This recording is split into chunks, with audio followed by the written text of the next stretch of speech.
we invite you to join us in this journey of trying to understand how in the today's time of crisis we can actually boost our self-esteem. Why do we need a boost? I think each one of us has a very specific answer. And at this point, it reminds us of a passage in which Jesus was seated around with the disciples, Peter, Matthew, Bartholomew, and others, and they were exchanging some thoughts with Jesus, saying, we agree with you, Master, that your message is beautiful, it is enlightening, but how hard can it be? It can be to actually practice it in our daily lives. And Jesus asked, what do you mean, Peter? And Peter said, I was on my way here. And on my way here, I saw a woman with her 3 children. And a man started beating her and being very cruel. My first impulse was like, I have to go there and help and reach out to her and save her. But at the same time, I felt hesitant. I was afraid. It's like, but what if he turns against me? And worse, what if he comes after me and then after us, Master, and becomes one of our enemies? So I decided just to keep on walking, and God forbid I didn't do anything. It was hard. Well, then Matthew just joined Peter's club and said, Master, similar thing happened to me. There was this woman, she was walking with a baby on her arms, and she was pretty sick. And she asked me to help her, take her to a location close by where they would give her remedy and proper care. But then immediately, something crossed my mind like, how can I walk side by side with this unknown woman and having her have a child on her arms? What are people going to think of me? Maybe they're going to say that, I have something, an affair with her, and this is my child. Who knows? And I said, I can't take the risk. So I just kept walking. It's too hard, Master. The risk is immense. Well, then the other one, another disciple was there and said, my case was a little different, but in some features had similarities. Some people, knowing that I have a connection with you, Master, 30 people approached me and asked me how to achieve this higher level of, fulfillment. I was about to explain when some thoughts crossed my mind, like, who am I? At that time, he said to the Master, I still feel like a sinner. I still have many imperfections. Who am I to teach these people how to be more fulfilled and live a better life? I don't know. You know what? I better not say anything. And he just excused himself and left. He said, I'm not entitled to explain any of this. He left. And then Peter turned. So each one was explaining their failures during the day. And then Peter, who was the leader of the group, he said, Master, enlighten us. What do we do? Is there a way for us to really come across this pathway of love and be able? Can we actually do it? What is our problem? And Jesus replied with kindness, but firmness. He said, Peter, the failures of the day are a byproduct of fear. of you being afraid, of you not trusting yourself. And by doing so, you block the flow of life through you. Because you didn't trust that you are a child of God. As much as myself and anybody else. These are our words trying to bring you Jesus' words. Of course, it was much more profound and deeper, but in those lines. So, do we trust ourselves? Or are we, especially now in crisis, are we doubting ourselves? Like, maybe my financial crisis is coming now because it's a punishment to my wrongdoings. How many people nowadays are actually thinking just like this? That they are the laws of their job, the problems now in their financial status, anything related to the financial crisis or the crisis nowadays, which somewhat creates several other crises. It creates an inner crisis, the self-esteem crisis. Because many are thinking, oh, I'm being punished. I think this is happening to me because I didn't answer my mom's phone call, or I didn't help my neighbor, or I was angry at my wife, or I punished my children and I really overreacted, etc., etc. Bottom line, the crisis becomes the inner crisis. Why is God doing this to me? There is a saying that if you do good things, only good things happen to you. This is in the dreamland, because in our planet, I don't know any spiritual law that would say such a thing. And that's why people who try even their best and have problems, they suddenly give up on trying the best they can in life. So we are here to start asking ourselves, how are we doing at our self-esteem? How are we? How much do you actually trust and believe yourself? Believe in and trust yourself. You don't need to tell us. It's personal, I know. But let's rate it. We like numbers. From 0 to 100. It's up to you how much you're going to rate it. But where are you in this scale? From not trusting and believing in you at all to never doubting yourself, that you're capable, that you're able, that you can do whatever you need to do.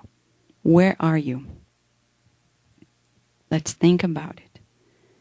And at the end of our conversation, think about it again, rate it again, because you may change your mind.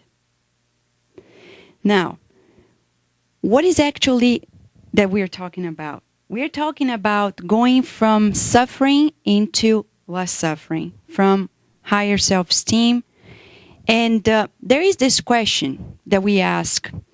If someone close to you were grieving over a failure, would you call them adult and write them off, or would you actually console them? What would you do? Or what do you think majority of people would do if they saw someone who's grieving over something that they did wrong?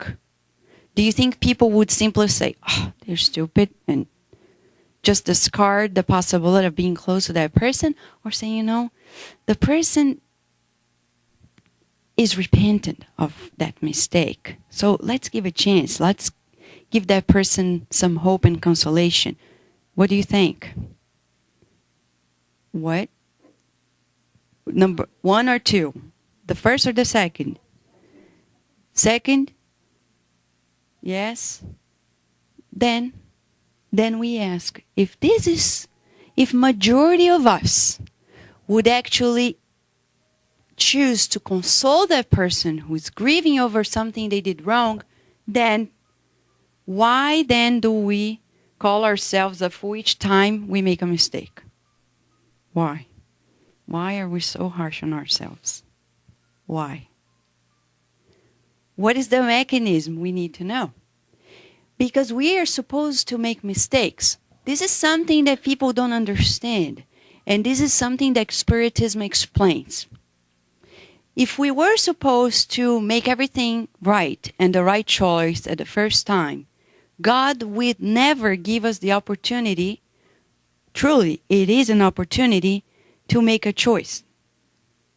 If we have free will, God allows us. There is a range of possibilities, even the ones that are wrong. God allows us to choose. Truly, God allows. If God allows, it doesn't mean that God approves. Because God doesn't approve or disapprove. God just loves. We are the ones who judge. We judge, we approve, we disapprove. But God? No. For God, it's already set. The rules, the spiritual laws. If we choose A, God already can see where we're going to get to point Z. From A to Z. If we choose B, still there is a possibility to get to Z. And what is beyond the alphabet A to Z doesn't exist, basically. Because God doesn't allow us to go where we can't go. Even the most cruel things are within the range. You see? So then why don't we forgive ourselves? And why don't we give credit to the times in which we try the hardest we can and still we can't make it? So what is the underlying mechanisms of this self-esteem? So we got to know, this is a paper that was published in the journal, the scientific journal Health Education Research in 2004. And it's very interesting. And that's the reason why the Spirit Society of Baltimore decided to bring this workshop to us. Because it's a single opportunity for us to give a boost to our inner health, to our mental health. So we are talking about self-esteem being strongly correlated with our mental health. Okay? And I'll just turn off the light a little bit to make sure that the message comes as clear as possible. So in this paper, they define and they give actually evidences of self-esteem being a protective factor and a non-specific risk factor in physical and mental health. How many disorders do we have? We have that actually are relying on a poor self-esteem. We usually say low, but scientifically it's better when we say poor self-esteem. There is the rich one, the one that is high, and there is the poor one. So basically, self-esteem, as they conclude in the paper, can lead to better health and social behavior. And this is something we take for granted. We are not aware, or sometimes we are deeply unconscious about it in true sleep mode. Poor self-esteem is associated with a broad range of mental disorders and social problems. Like, for example, internalizing problems. How many people have depression because of the self-esteem that is not doing well? Suicidal tendencies that are deeply rooted in problems of self-esteem, eating disorders, anxiety, etc. Or externalizing problems such as violence and substance abuse, deeply rooted in poor self-esteem as well. So one of the indicators of mental health is how we see ourselves. How do we see ourselves? How do you see yourself? Let's think about it. It's our exercise here. Let's think about it. How do you see yourself? 3 qualities, 3 virtues to be, if we may say this way. You can say imperfections, but something that you can work out. How do you define yourself?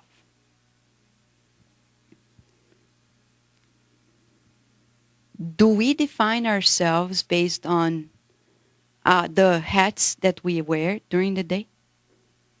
Like, oh, I'm a manager. So, who are you? I'm a manager. Then you lose your job, then you're nobody. Then you retire. You go from director of X company, CEO, and then you retire. Or like yesterday was in Yahoo. I didn't read the whole story, but just the headline. The man who was a CEO became a pizza man. What is the problem? No problem. It's a job anyways. But how does he feel about it? Does he feel he's a loser just because that happened? How do we feel? For example, how many parents, when they lose their children, or their children move on into the next stage of their lives, they're lost. They're like, I was a mother, I was a father, I had children, and now I'm a nobody. Or marriages. Who are you? I am the wife of Daniel Santos. True, right? But what if tomorrow, that's not what I mean, but sooner or later we will go back to spiritual home. We should think about it every day, at least once a day, that sooner or later we will die, physically speaking. So then, am I going to be less because I am not fulfilling that role of a wife to that person, or of a husband to that wife? Or I am from this family, or I am from this country. How many of us immigrants? We feel sometimes less in this immigration process. Why? Who am I now? I was my friend's circle. I was my country, and now I'm in a new country. Who am I now? So in this process, we ask, who are we? Where is the mechanism? And to get to know more about immigration per se, I know many here and sometimes over the internet are immigrants somewhere. There is a strong correlation between self-esteem and immigration. There are many studies that have already showed that there are solutions for the problem of self-esteem, but it's good to know that the longer we live, for example, if we're in the United States, this study showed in 2001 that the longer we live in the United States and the more we practice English and the more proficient we are in English language, we have a better self-esteem. Why? It's not about speaking English or French or etc. It's about fitting in and being able to communicate. So if you have friends who resist to speak the language of the country, tell them about this. Try. It's charitable.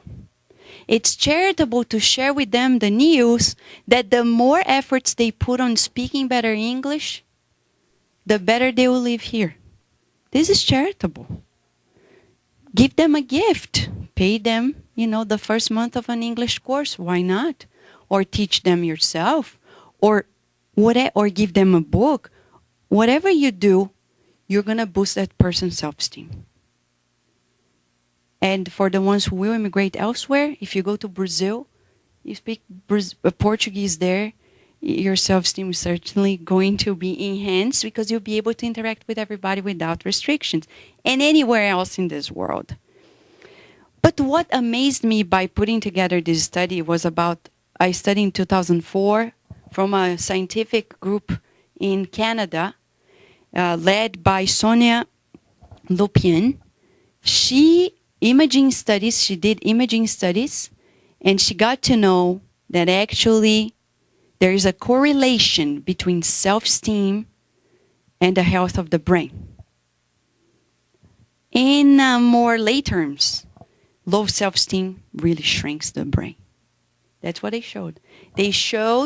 They measured areas of the brain that are related, for example, to memory, and showed that people who have lower self-esteem have less memory capacity at any age group. And now more recently, they prove a correlation between self-esteem and anxiety, stress, showing that there is a higher correlation, a positive correlation, meaning the lower the self-esteem, the more susceptible we will be to anxiety, stress, etc. So something that, in her words, This is the percentage, okay? This is the ratio. Brains of those with low self-worth were up to a fifth smaller than those who felt good about themselves. So, friends, it's an emergency call here. We have to boost our self-esteem. Why? For the sake of our general health, even physical. And they are now trying to correlate this with other mental disorders. So it's major that we give a boost to our self-esteem. Major. And in that regard, we recall one of the fathers of the understanding of it all, who is Abraham Maslow. Let me tell you something about this man. What a man. Abraham Maslow was born on April 1st, 1908. Where? Brooklyn, New York, United States. He was the son of Russian immigrants. They came to the United States to have a better life. He was born here. And throughout his life, of course, his mother was like doing everything she could to tell him, like, you have to be successful academically. So his best friend was always a book. Okay? Always. He ate books because it was the only portal to communication with the world. Well, he became successful. When he was only 22, he got his bachelor degree. At 23, master's degree. At 26, he got his PhD. And when he got his PhD in psychology, he got in touch with renowned people at the time that used to study the mind. At the time, many of the theories that we're talking about, none of them talking about any of our psychological needs. It was when he realized, and now I'll talk about some criticisms to his theory, but let's see the foundation, which is very important to our conversation regarding our self-esteem. He understood that in order for us to achieve this highest level of fulfillment that he called self-actualization, we needed to go through the taking care of specific needs. What are they? So let's take a look at this. So the needs from physiological needs: breathing, eating, drinking, water, not drinking alcohol. That's not physiological need. Okay, sorry to disappoint anybody. Sex, sleep, homeostasis, excretion, etc., etc. So, for example, he would say to all of us, he would say, if you are starving and thirsty, first and foremost, you would drink water or something to satiate your thirst before you eat anything. Because physiologically speaking, it's an immediate need compared when we compare the both. And if you compare like sex with food and water, sex comes last. Believe it or not. You're not going to die if you don't engage into sexual intercourse. Although some people think they will, but they don't. Okay? Not that science never proved about it unless we are addicted. And then also the need to eliminate toxins from the body. It's all physiological. And for Maslow, he observed, there is a criticism how he put together the theory, but he observed based on some cases, and he said, once you conquer this stability here, then you go to the second level of needs. It's the hierarchy of needs, which is the need to feel safe. So you need to feel physically safe. That's why many people, they feel unsafe if they are not employed, if they don't have the resources or the family that they need or the health, prosperity, etc. Once we conquer that, then the third level should be satisfied. The need to be loved and to love and to feel that you belong. Friends, family, sexual intimacy. It belongs to a third level of needs. And then a fourth one, which is almost at the top, which is our self-esteem. that we are self-confident, that we feel achieving what we need, respect for others, and respect by others. And then once it all is achieved, he would say we would conquer the last level, which is the name self-actualization, which is this, nowadays people talk about another one, which is like self-transcendence in a more spiritual term. Okay. Many people would disagree with Maslow because they would say, I know people like Chico Xavier who had problems sometimes at the physiological level, in the sense that sometimes he was starving because he had a poor upbringing, financially speaking, and still he was already at the last level. Or, for example, like Raul Teixeira, we know the medium Raul Teixeira. He had some lacks regarding, for example, family. When his mother died, he was only 4. The father had no way to take care of him, so he put him in a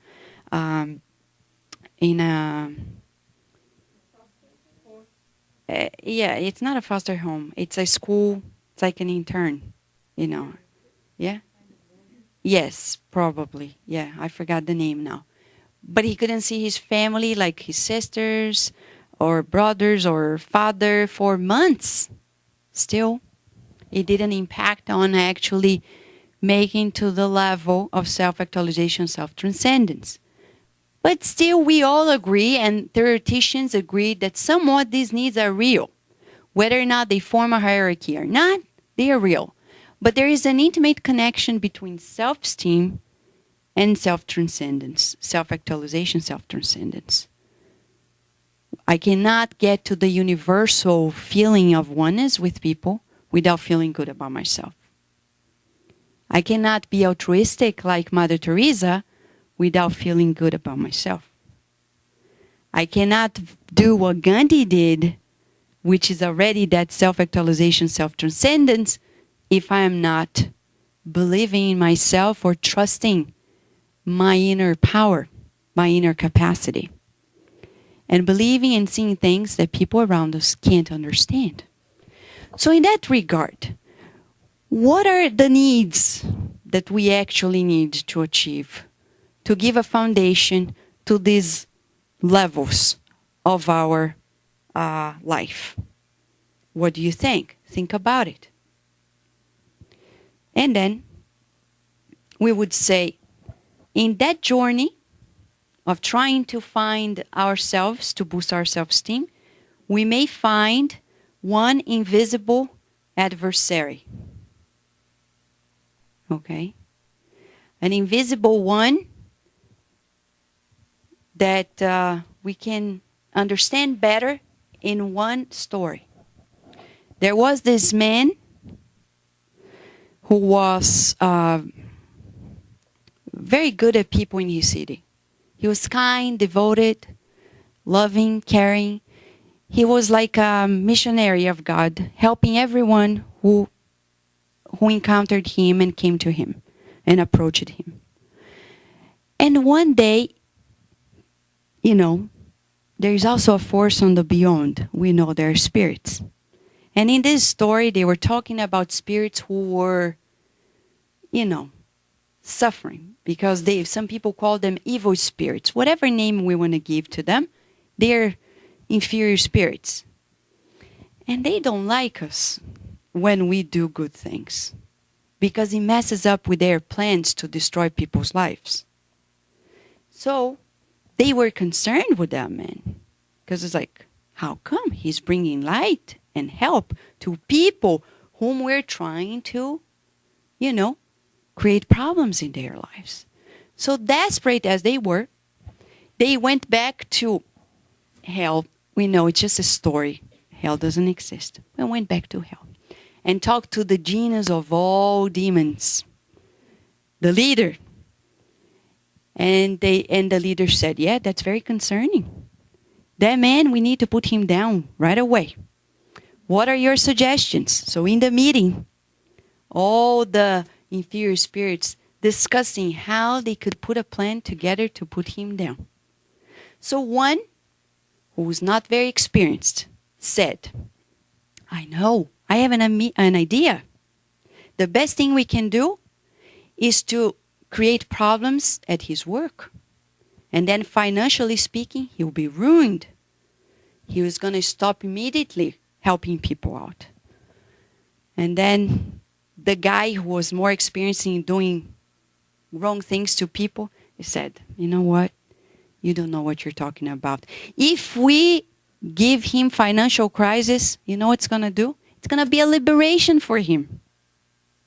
He's going to feel, okay, now I'm free to help people because I don't need to worry that much. I can eat some bread here and there and water. And I'll be fine. I'll be helping people anyways. He said, no, that's a bad plan. Another one came and said, he raised his hand and said, I have an idea. Destroy his family. He's not going to have any support. You see, they were going through the hierarchy of needs and trying to cross them out. And he said, no, it's not going to happen. Because if you destroy his family, then he's going to open his arms even more to the universal family. It's not going to work. It's going to be the opposite. A third one raised his hand and said, I know what we can do. Make him sick. So sick, he's not going to be able to do any of this. And the other one said, what do you guys have in your mind? Of course, he used some bad words because they were up there. F here, F there. But then he said, are you nuts? If we make him sick, he's going to persist. And people are going to say, oh, here's our role model. No matter his difficulties, he keeps on marching. It's not going to happen. And then the last one, the fourth one said, oh, the best idea is to kill him. I said, are you crazy? If we kill him, the next day he's going to heaven immediately. And then he's going to help as the guardian angel of this community. He's going to have no obstacles. It's not this way. And then people, they didn't know what to do and said, okay, O master of all masters in hell, tell us what to do. Said, it's simple. Just go there and whisper that he is a nobody. That he is a zero in creation. That he has done many wrongdoings. That he has no entitlement to help anybody because he is imperfect. Maybe you have heard this message somewhere. Who hasn't? This whispering. That's what they did. Next time they went down and started invisibly. It's the invisible adversary whispering these words saying, who are you? You're nobody. Who are you to help people out? You have so many problems. You're selfish. You're proud. You barely help your family. You're going to help other people. Blah, blah, blah. And started talking the whole 9 yards about how to put someone's self-esteem down, and especially reinforcing fear. What did happen to him? He started listening and listening. He stopped helping people, felt that truly he wasn't all that great, stopped helping people until the day he got so depressed, stopped eating, drinking, and died. This is our invisible adversary, the poor self-esteem connected to fear. Who am I? Fear of being good. Fear of being a child of God. People say, who am I to invite people to come to a good meeting like this? They're going to say, who are you? You do so many wrong things, And now you're preaching me to go to a spiritual center? Who are you? And then you are afraid, just like the disciples. And the self-esteem goes down and down and down. And for people who are actually engaged into crimes, for example, they engage in more crimes because they're like, I already killed one, I killed the second. And sometimes at work, it may happen. At work. It's when we're going to feel that, you know what, I'm not going to try to play good here. I've already harmed this person's life. I may well do another one just to survive. It's what we call in child development the Heinz dilemma. When they show to child, if you're in a bad situation, you don't have money, and your wife is in the hospital and you need the remedy, but you don't have the money, would you steal it? Or would you even kill to save your wife's life? And some children, they would say no, but it depends. So how many of us, being afraid of going right all the way, we may not trust that we are capable to be as resilient as possible in the most extreme circumstances? It's easy said than done, but it's possible. As Divaldo Franco says, it's hard, but it's possible. So how can we boost our self-esteem based on all this? How can we boost it? Okay. 3 steps that Spiritism can help us, besides so many other things. Just like this child. It doesn't matter the size of our belly. We're loved and cared for anyway. So 3 steps that we'll break down. From the law of preservation to self-knowledge and that we exercise. Let's go to the first one. In the Spirit's book, Law of Preservation. Our self-esteem relies on the need that we all have to preserve our individuality and ourselves. No matter how self-destructive we can become, there is a limit even to that bottom of our lives. How do we know it? Kardec asked this question. Do we have all the resources that we need to preserve ourselves, to self-preservation? These are questions 702, 703 of the Spirit's book. And the answer is clear-cut, the following. All living beings possess it, the means for self-preservation, regardless of their degree of intelligence. And they say more. All beings must collaborate in the designs of providence. Here is the foundation for our self-esteem. Why? You tell us why. Why do you think in this lies the foundation of our self-esteem and the one that we can actually boost it up? I'll give you the microphone. You just raise your hand. Albita. First thing that came to my mind is because I'm collaborating with God. I'm part of the creation, so I'm co-creator. That's the word. Yes, I'm his child, but I'm his partner. Thank you for sharing. Someone else? Has any additional insight you'd like to share? Yes? No? Yeah, you look like you want to say it. I know. Well, I think when we collaborate and we do something else with others, we can see that we are all equal in the perfection or imperfection. We all child of God, so we don't feel that we are so bad when we made a mistake. We see in others that we have this, some kindness to others, easier to be kind to me. I think I see that I learn how to be kind to me through the others. That's what I feel. Thank you for sharing, Yasko. Now, as Alba and Yasko shared with us, here lies the secret because we are all included here. All beings.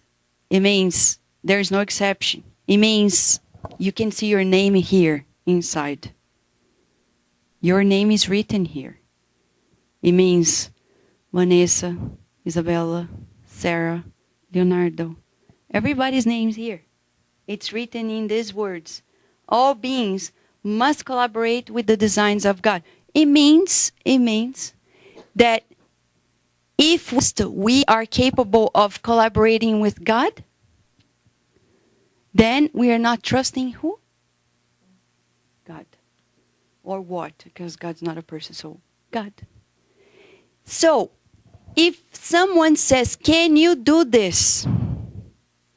And you doubt yourself, you're doubting God. If someone says, can you drive this car, and you have a license, but you say, I don't think I am capable, you're not trusting your inner nature. You're not trusting God. If even something that is unusual for you, an invitation to serve comes and you don't do it, then you are not fulfilling what is destined for you to fulfill. So at work, if someone comes to me with the most extraordinary offer, and I think I'm not capable, then I'm not trusting God.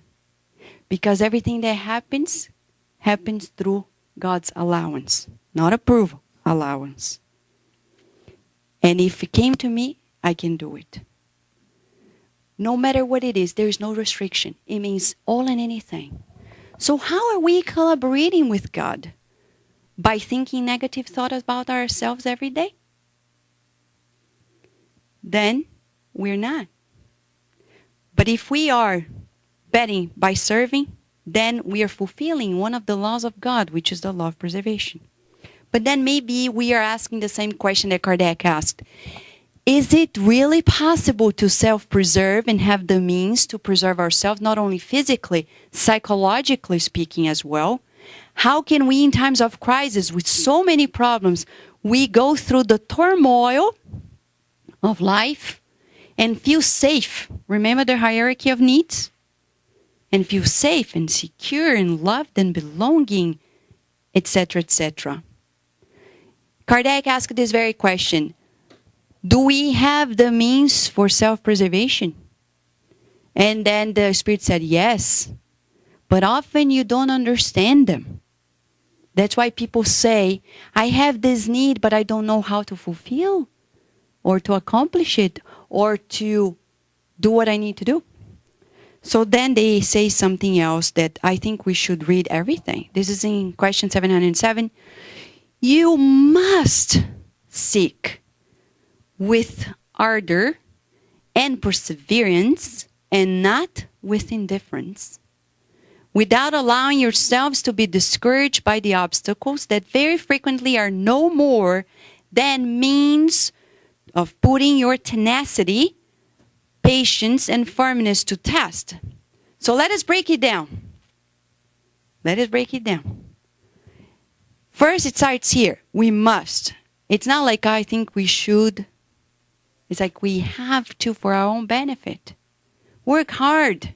And I think we're in the best country to make this happen. Because here it's very much appreciated and encouraged. Not that other countries aren't, but here it's the sole banner of everybody's lives. And to persevere. It means, like Thomas Edison, how many experiments did he do? And people are like, Edison, come on. How many times? 500, 600, 700. And he said, you know what? Now at least I know 700 different ways that I'm not going to achieve that. So if he stopped, and people didn't believe he was going to the direction, if he stopped right there, would we have light here? Probably not. Even the projector would be projecting because we need the light bulbs. So then, how many times in our lives people around us don't trust that we are in the right direction? They can't see what we're seeing. Who cares? If we feel inside, many people ask, how do I know if I'm the right path? If I feel harmony within. No matter if the world is saying you're in the wrong path, I feel at peace. Not saying that life is going to be easy and smooth, because they say clearly, without allowing yourselves to be discouraged by obstacles. So the spirits are saying obstacles are a part of our lives. So if we say, but these obstacles are coming because I have to change the course. No. Just like in an Olympic game, that special race that they do, they have to overcome the obstacles and keep on running. Not deviating, but go over the obstacles. Overcome each and every one. And it's a part of the test. And they say, it's a way that we are being tested in our tenacity, patience, and firmness. So God bless the crisis. It may be hard on ourselves and the pockets, but we're going to be stronger at the end. We will. We're going to reinvent ourselves in this crisis. Reinvent, we're going to find a new self, because we will survive, but survive with grace. Not surviving with indifference, but with grace. Heads up and keep on marching, no matter the obstacles. And we all feel it. And self-esteem needs that we are assured about this. How blessed are we that the spirits came and clearly stated, it's okay to face obstacles. It means you have to keep on marching that direction in order to get stronger. So this is one of the ways we can boost our self-esteem. Number 2 is getting to know who we are. When Kardec asked this question to the spirits, through the mediums at the time, he was a researcher. He was not a medium. He was researching, the mediums were there, and he asked to the spirits through the mediums, how can we actually empower ourselves? Improve ourselves, empower ourselves? Question 919. The answer was just a line. Look at the picture. Let me turn off the light so you can see better the beautiful picture we have here. Can you see now? This is the secret of our empowerment, to get to know of our inner power. They say, a sage in antiquity has told you, know thyself. So if we get to know of ourselves, we empower ourselves. How do you think we know, how are you doing in regard to your self-knowledge? And then we call the mentor of the Spirit, Sarah Baltimore, Benjamin Franklin. Benjamin Franklin was the one who proposed a beautiful program of 13 virtues. He said, I need to get to know more about myself and coach myself to higher levels. So he had a table. If you read his autobiography, you're going to see it. It's there. He was only 20 years old when he proposed it to himself. And he said, every day I go home, I will see, was I patient today? And he often would be very sincere. No, he was so funny and humorous. If you read his autobiography, it's a delight to us because he makes jokes about his own self. And that's how we should be, like Ben Franklin. It's okay. He was aware he was not as humble as he wanted to be. And he made jokes about it. He said, I'm doing my best. What can I do? But he kept on thinking, meditating, and reflecting about it. And all the other virtues, like moderation. One of the virtues that at the time he thought would make him a better person. And nowadays it's probably one of the virtues we need to practice nowadays in the abundance of the nation where we live in. Everything's so abundant. We're living a crisis because we're not experienced enough to live with less. Because the ones who live with less, they wouldn't be in a crisis nowadays. Because they wouldn't take the risks, the virtual risks that many took because of lack of self-moderation. This is one thing. And then we get to know that the importance of it all is because if we don't get to know ourselves, we're going to be just like this man, carrying a luggage of fear with another one of guilt and a backpack of worry. How many people are walking like this nowadays? Oh my God, my bills. And then one side, guilt. Oh, what if I had spent less? And the other side, oh, I'm so afraid of really keeping on this job because I don't know tomorrow.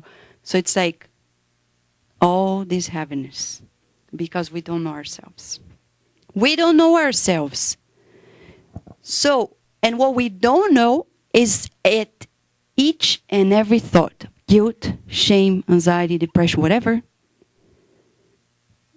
we are emitting thoughts, vibrations. In other words, in this book that is not translated yet, Universe in Life, by the Brazilian Spiritist Federation, we talk about these disaggregating mental darts that we send, such as guilt and remorse. They form morbid zones in ourselves which can generate a variety of disorders. So we are talking about if we keep on walking this way, today I feel guilty, tomorrow afraid, next day too worried, and a combination, and I don't do my mental hygiene every day, like Jesus did, I will collapse, like many are. The number of suicide is up because people are not feeding their souls. What did Jesus do every day? At the end of the day, he would retreat to pray. Either by the sea or by the mountains, he would retreat and pray and do the hygiene, reset. And he was already perfect. Imagine ourselves. What if we don't take a shower every day? We learn in school. What's going to happen? What if we don't feed ourselves the proper way? Now, how are we feeding and cleansing ourselves, spiritually speaking, every day? Some people say, Vanessa, I pray only when I come to the workshop. That's okay. But a prayer is like a shower. Seriously, it is like a shower. It cleanses and can be a food as well, a meal, because it's going to replenish ourselves. I can be upset and have problems during the day, but as soon as I connect and say a prayer in the bathroom at work, or I go home at the end of the day, do a meditation, visualization, a prayer, I reset, realign. Next day is another day. I don't carry the load from one day to the next. Otherwise, look at this poor man. We don't want to be like this man, right? We don't. So we better cheer up, stand still, right? Heads up. And what else? Somebody said? Yeah, chin up and go move forward. But I need to get to know myself. How? In our bookstore, there is a CD that the Spirit Society of Baltimore put a lot of hard work to make sure that we would have this material available. And now it is here. So that's why we share with you. It's a CD named Therapeutic Visualizations, Inner Journey. Who put it together? Joana de Angelis, the Good Spirit, with the medium Divaldo Franco. Doing one of those visualizations each and every day takes only 12-15 minutes. You put it on, just play it. Either in the iPhone or the iPod or in your CD player, not driving, Okay, staying still, even if your eyes are open, it's okay as long as for 12, 15 minutes you can follow through those thoughts. And it's like cleansing. Doing this third step, we'll be better off each and every day so we can march to the final booster of our self-esteem.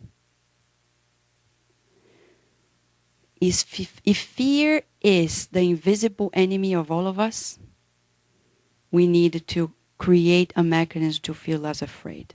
How? By feeling that people are not our enemies. It's what we call, let me go straight to the point, the we exercise. What is it? Is that game? We? No. They haven't created this one yet in a video game, but we can play it every day. What is this? The we exercise is the exercise when I shift from the I to the we. It's what it makes the we exercise. How? Let's say I'm at work and I have a crazy boss. Let's say, just pretend, I don't know, maybe one of our cases, or some, or many. I may be upset. It may be hard for me. But deep inside, I say, you know, this person truly is a child of God as much as myself. Not saying we're going to surrender to the crazy things they propose. But deep inside, we're not going to hold grudges. We're just going to let it flow and move forward to the next step, either with another job, but we're not going to carry the load with us. Because that person, as Jesus said, doesn't know what they are doing. They don't know that we belong to the same family, but we know. So we better feel it. If someone close to me is feeling the same, I share this with them. So it's the day I understand that I'm not alone. And I'll never will. Because I belong to a bigger family. Bigger than our personal interest. Bigger than our consciousness. If I work on this exercise, I'll reach a level that very soon, in some hundreds of years, we will more completely live on earth. And this is the last part of our proposal here. There are some studies that were done, research by the Institute of Noetic Sciences in the United States regarding, they didn't name it we exercise, but they named it shift from I to we. And they did a research and they said, these are some of the evidences that they brought to us. It's in the book Living Deeply, okay? They say, we are strengthened and deepened when our personal story merges into the larger story. It's just how we feel here, coming here. We feel we belong. We feel that our stories are merging at this very moment, and we are not alone. And two, and this is the highlight for us. One of my greatest awakenings was discovering that my transformation isn't really mine at all, but has more to do with our collective transformation. Meaning, if I strive to be happy, let me take the book Happy Life again here. I know it's with Carol. Thank you, Carol. Joanna de Angelis says in one of the messages in this book, strive to be happy. Why? She says, we must be happy because the whole universe awaits this achievement. The day we feel complete, we're doing a favor not only to ourselves, but to the whole universe. How? Just see history. The people who felt it, they made a change, a difference in the world. And we're not going to change to make a difference, but we're going to change because we want to change, because we want to do the transformation, because we want to go from the selfish I to the other one. And that's how I'd like to leave you with a short clip that tell us about the exercise. Can be simple. It's like 2 minutes.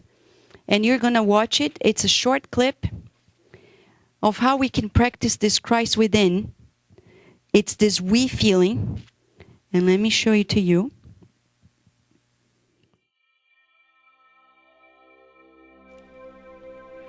Giving and receiving strokes is important to our survival. But when we give strokes because we want strokes in return, our selfishness shows. The greatest stroke that one can give is acknowledgement. Just to acknowledge somebody's presence gives more happiness than we think. A little smile, a slight nod, can brighten up somebody's day. Not acknowledging somebody's presence can make them sad. The weak does not always need the strong. A person in pain does not need sympathy. Sometimes people just need you to be there. To cry with somebody sometimes gives more comfort than comforting. As Lord Byron wrote, we can see farther through a tear than through a telescope. By consciously discarding recordings from our past that make us sad, we can be happy. By understanding the need for others to feel okay, we can give happiness to others.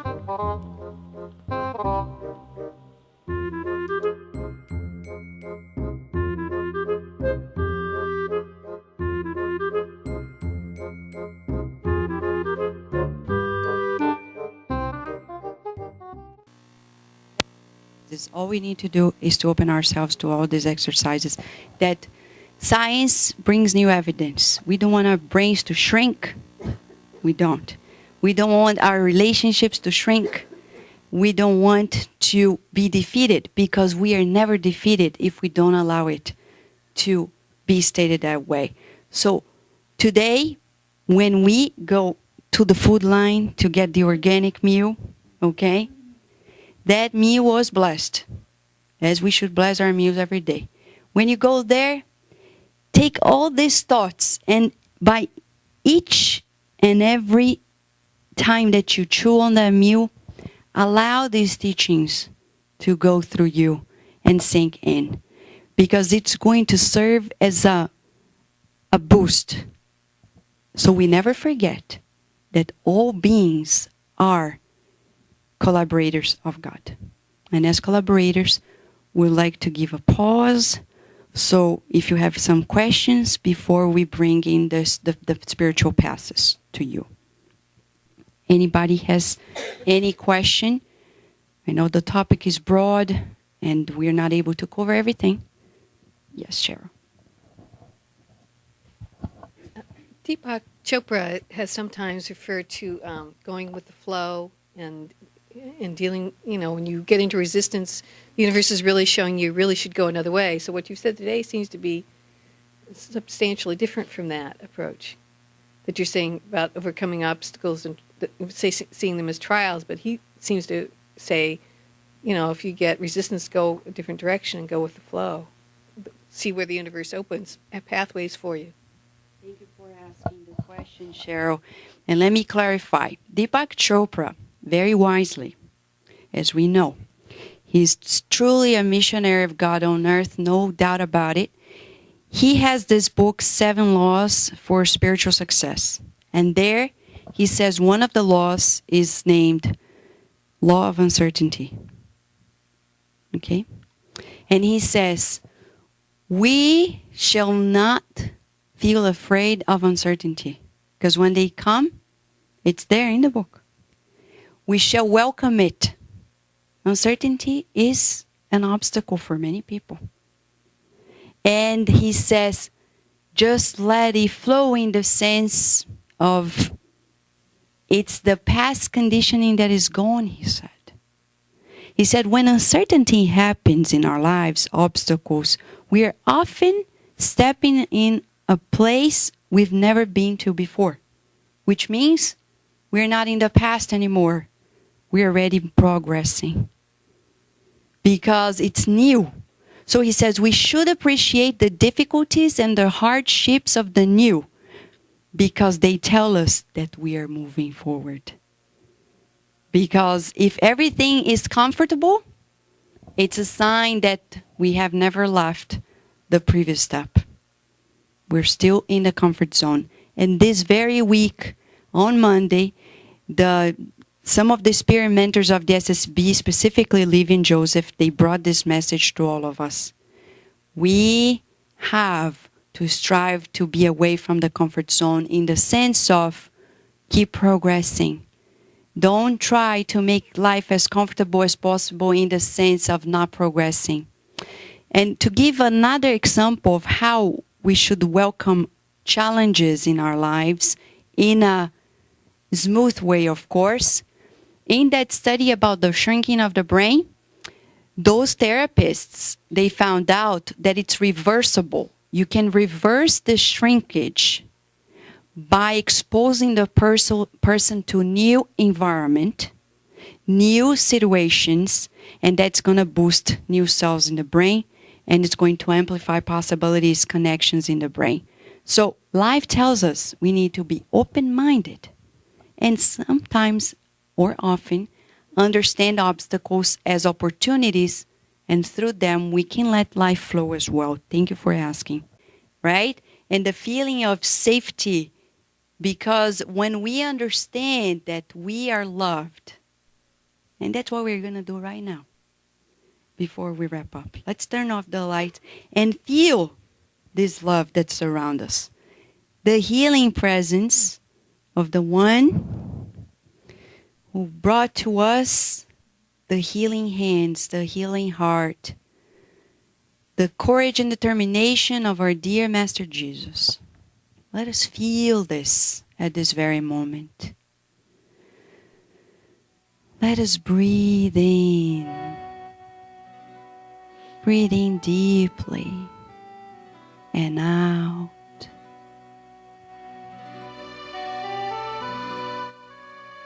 Breathing in, allowing the blessings of God to flow through us.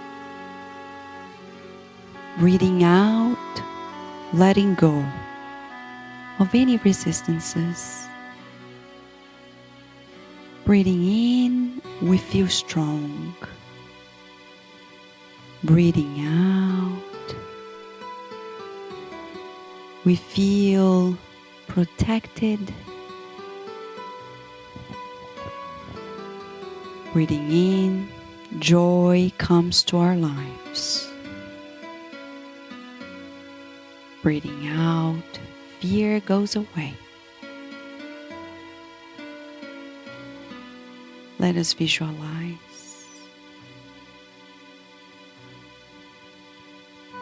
loving and enlightening arms, parental ones, embracing us with warmth, kindness. Let us feel the healing energy that is transfused into us.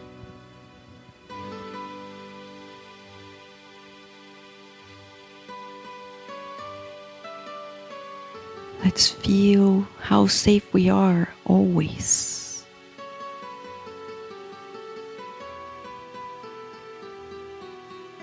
God knows us, takes care of us. And let us feel the arms of our guardian angel, who in the name of God is assigned to protect and guide us day and night, unconditionally, unstoppably. Let us feel the loving care. Breathe in this healing energy that surrounds you.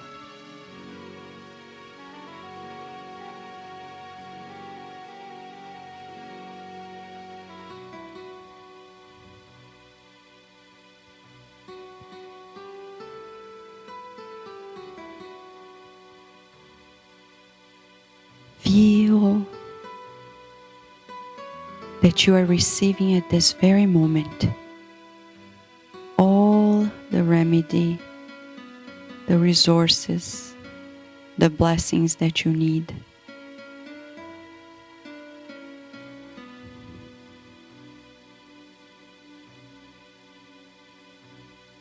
Visualize now your house being enveloped by a protective shield of light.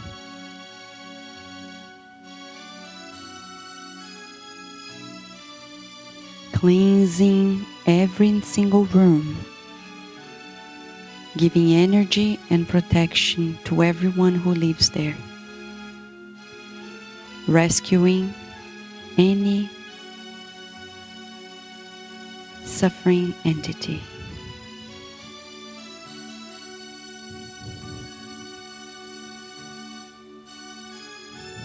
Let us also visualize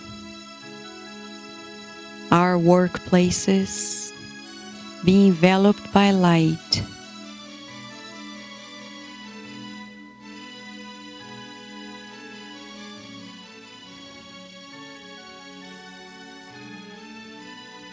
Helping everyone, all of our colleagues, all of our bosses, everyone who is there.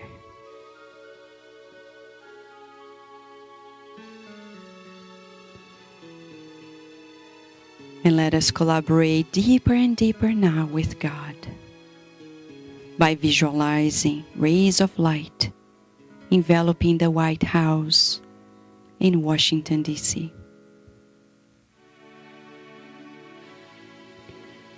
With much harmony, serenity, wisdom,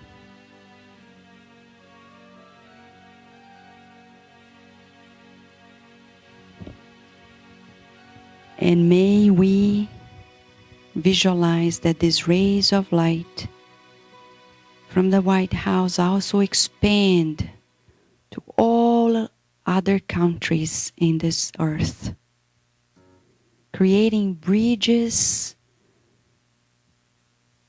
of collaboration,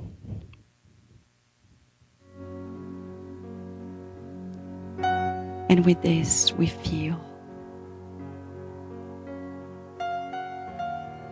the love enveloping our planet Earth. All children, teenagers, adults, elderly people, everyone feeling loved and protected. All animals, plants, and minerals also being taken care of.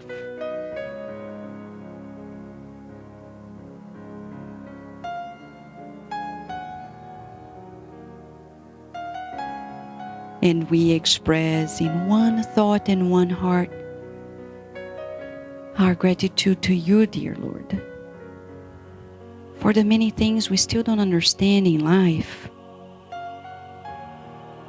but for the beauty in itself, for the beauty of the opportunity of learning every day something new, of making new friends, expanding our true universal family. May we all be as committed to life as we are to ourselves. May we be as perseverant and strong, as much as kind and patient as we need to be. And may we especially thank you for the message that you brought through the kind and loving spirits 152 years ago, which brought a new life, a new opportunity to all of us. May you bless everyone here present, both incarnates and discarnates, the meal that we're going to eat together. And this temple of light, may we expand ever more our resources so we can very soon reach out to many other lives who, like us, also deserve the best in life. It is in your guidance, protection, and permission that we close these moments of reflection.